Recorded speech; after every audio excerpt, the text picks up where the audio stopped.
যুবক, তোমাদের পায়ে হাত দিয়ে বলি, তোমরা একজন হাত উঠায় বলো যে আমি মা বাবার সাথে চোখ গরম করে কথা বলি না। একজন হাত উঠায় বলো।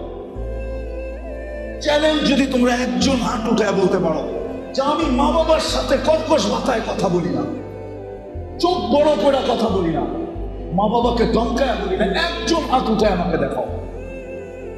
যখন সন্তান মা বাবার উপরে চোখ বড় করে, রব্বে কাবার কসম, উচিত ছিল জমিটা খাইয়া যা আর তুমি ভিতরে চলে যাও। চিনো মা বাবাকে? ওয়াসাইনাল ইনসানা বিওয়ালিদাইহি ইহসানা। যে মা তোমাকে রক্তগুলাকে দুধ বানায় খাওয়াইছে, দুধ বানায়। তুমি দুধ খাও না, মার রক্ত খাইছো, রক্ত। যতদিন পর্যন্ত মা বাচ্চাকে দুধ খাওয়া, হিমোগ্লোবিন বাড়ে না। ডাক্তার থাকলে আমার কাছে আসুন। যতদিন দুধ খাওয়ায় ততদিন হিমোগ্লোবিন বাড়ে না। হিমোগ্লোবিন রক্তের কারণে বাড়ে, কেননা বাচ্চা খাওয়া গেলে কোথেকে বাড়বে? ওই বাবা, এইখানে বাবা আছে, বাবা থাপ্পড় খায়া সারাদিন বাড়িতে ফিরে, কাউকে বলে না। তারপরে সকালবেলা অটোটা নিয়ে বাহির হয়, চুপে যদি কানে জিজ্ঞাসা করে কাল্লা থাপ্পড় খাইলে আসতে আবার অটো, তো চোখের পানি ছেড়া বলবে বাচ্চা আছে কি করে, বিবি আছে কি করে, বাচ্চা আছে কি করবো, বিবি আছে কি করবো। তুমি জানো না তোমার বাবা তোমাকে কি কষ্ট সহ্য করে পালছে। একজনও তো তোমরা হাত উঠাইতে পারো না। তুমি চোখ বড় করো মানে আলস কাঁপায় দাও। উচিত ছিল তোমাকে জমিন গিলা ফেলানো, কিন্তু কেন গিলে না? মুহাম্মদুর রাসূলুল্লাহ সাল্লাল্লাহু আলাইহি ওয়াসাল্লাম দোয়া করে বলছিল, আল্লাহ আমার উম্মতকে সমূলে ধ্বংস করেন না। কোন উম্মতের কাহিনী তো দেখি না, সবই তো সমূলে ধ্বংস করে দিচ্ছেন, আমার উম্মতকে ধ্বংস করে দিবেন। তো আল্লাহ বলছে, বন্ধু আপনার উম্মতকে করবো না, আমি অঙ্গীকার করতেছি, যা খুশি তা করুক, আমি সমূলে ধ্বংস করবো না। আরেকটা বলতেছি, উম্মতে মুহাম্মদী বলেই বটে, উম্মত হতে পারছি বিদায় আল্লাহ আমাদেরকে পুরো, এটাকে কি বলে, আরে ভুলা গেছি শব্দ, আল্লাহ আমাদেরকে বড় বড় পুরস্কার দিছেন, বড় বড় ছাড় দিছেন, বড় ছাড়। ১৬ লক্ষ উম্মতের ভিতর থেকে কাউকে দেন নাই। আল্লাহ এই উম্মতের কানে কানে বলে দিছেন, ওয়ায়াফু আন কাসীর, তোর অধিকাংশ গুনাহ আমি এমনি মাফ করে দিই। এমনি ইয়াফু আন কাসীর। এই উম্মতকে আল্লাহ বড় মর্যাদা দিছেন, বড় সুযোগ দিছেন। সুযোগ কি? বড় বড় সুযোগ দিছেন, তোমার অধিকাংশ গুনাহ মাফ করে দেই আমি। আল্লাহ বাকি যে থাইকা যায়, আল্লাহ আরো রাস্তা বলছেন, মসজিদের দিকে হাঁটলে কিছু মাফ করে দেই, মুসাফা করলে কিছু মাফ করে দেই, উজু করলে কিছু মাফ করে দিই। এসব হাদিসের শব্দ বলতেছি। মুসাফা করলে কিছু মাফ করে দিই, উজু করলে কিছু মাফ করে দিই, মসজিদের দিকে হাঁটলে কিছু মাফ করে দিই।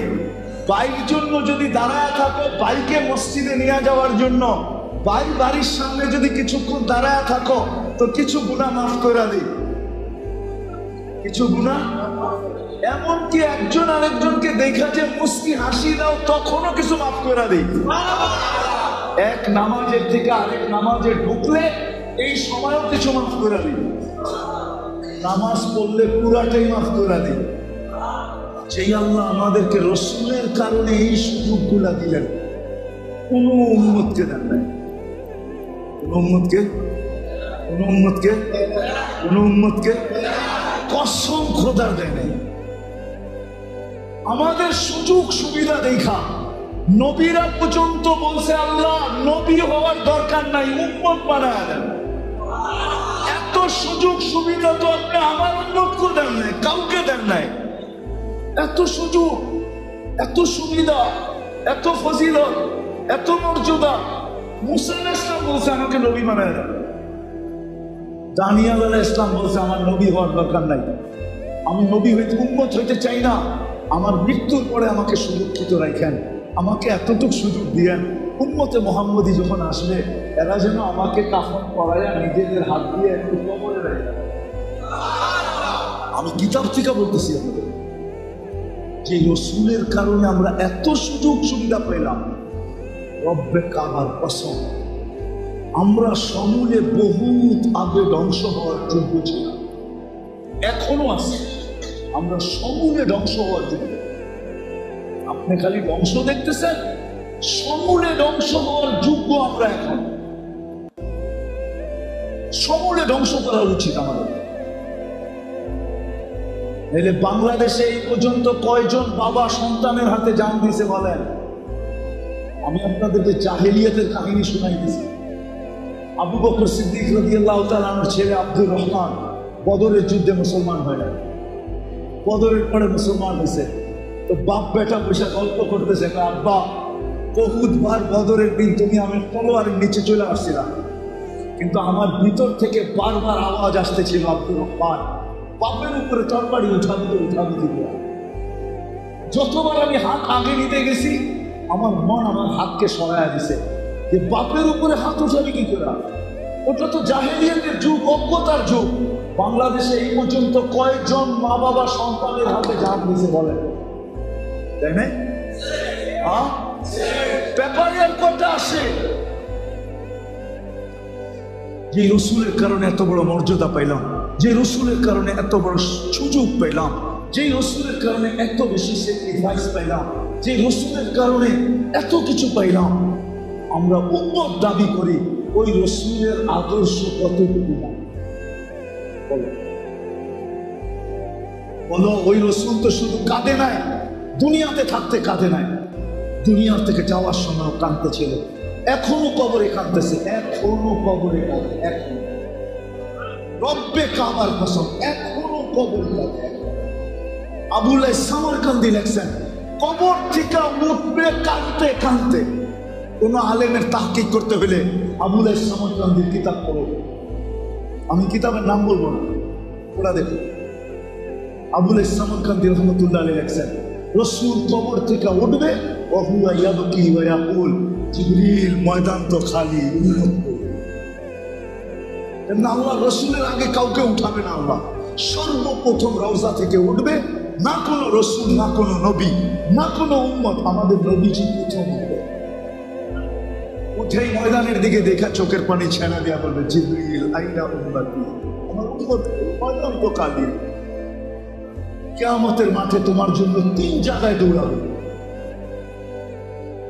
সমস্ত নবী রাসূলরা চিৎকার দিবে, আল্লাহ আমাকে বাঁচা। এমনকি কোন নবী রাসূল মার কথা বলবে না, বাবার কথা বলবে না। হাদিসে আছে মুসা আলাইহিস সালাম সুস্পষ্ট বলবে, লা আসআলুকা উম্মি ওয়ালা আসআলুকা উখতি, বোনকেও চাই না, মাকেও চাই না, আসআলুকা নাফসি, আমাকে বাঁচা। ওই দিন তো তোমার আমার নবী চিৎকার দিয়া বলবে, রব্বি উম্মতি উম্মতি উম্মতি উম্মতি। একটাই শব্দ মুখে থাকবে, রব আমার উম্মত বাঁচা, উম্মত বাঁচা। আজকে ওই নবীর আদর্শ কতটুকু মানে বলেন? আপনি নির্যাতিত হবেন না তো কে হবে? আল্লাহ তো আমাকে এটাই বলে যে ওরা মুসলমান দাবি করে, ইসলাম কতটুকু আছে জিজ্ঞাসা করে। উম্মত বলে, কিন্তু আমার বন্ধুর আদর্শ কতটুকু মানে জিজ্ঞাসা করে। মাইনা দিতে বল, মানতে বল, আমি আল্লাহ চলে আসবো। রাগ হয় না, আমি কারো বিরোধিতা করতেছি না। আপনারও তো ফিলিস্তিন নিয়ে চিৎকার দেন, মিডিয়ায় দেখা। আমার মতো 14 বছর আগে ফিলিস্তিন আপনারা চোখে দেখেন না। 14 বছর আগে ফিলিস্তিন দেখেছি 2 চোখে। কিয়ামতের মাঠে ফিলিস্তিনের মাটি বলবে যে এই ব্যক্তির পাড়া আমাদের এখানে ছিল, আমি জুতা দিয়ে পাড়ায় আসছি, আমার পদধ্বনি ফিলিস্তিনে আছে, আমি ফিলিস্তিন চিনি। আপনি তো আজকে চিৎকার দিতেছেন, আমি তো মিডিয়ায় না চোখে দেখা ফিলিস্তিন জিনিসটা। দুনিয়ার সবচেয়ে বেশি আবাবিলের বসবাস ফিলিস্তিনে, শামে শামে শাম, কুরআন শাম, যেটার ভিতরে ফিলিস্তিন সবচেয়ে বেশি আবাবিল বসবাস করে। আল্লাহ হুকুম দেয় না কেন? দিবে কিভাবে? আমরা মুসলমান দাবি করি, কিন্তু ইসলাম না। ইসলামের একটা জিনিসই যদি থাকতো, নামাজ। নবীর আদর্শ নাই, যদি একটা আদর্শই থাকতো, একটা ওটা। নবীজি তো দুনিয়াতে পা রাখতে দেরি, সেজদা করতে দেরি করে নাই। উনি মার পেটের থেকে বাহির হওয়ার সাথে সাথে চাদরে রাখা হয়েছে, ডাইন দিক হয়ে লম্বা সেজদা করছে। উম্মতকে বুঝাইছেন, উম্মত সবকিছুর চাবিকাঠি কিন্তু নামাজ। মেসেজ দিছেন, যাওয়ার সময় বলছেন আসসালাহ আসসালাহ। একটাই আদর্শ যদি পালন করতাম 100-100, মামুনরা যদি করতো, পুরুষরা যদি করতো, যুবকরা যদি করতো, বৃদ্ধরা যদি করতো, সবাই যদি করতাম, আজকে নবীর ইজ্জত রাখি। আসেন, আমার কথা শেষ, আর লম্বা করতে চাইতেছি না, ইজ্জত রাখি নাই।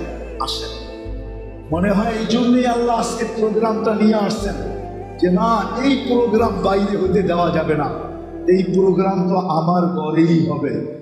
বিদায় আসেন, আজকে মনের থেকে তওবা করুন।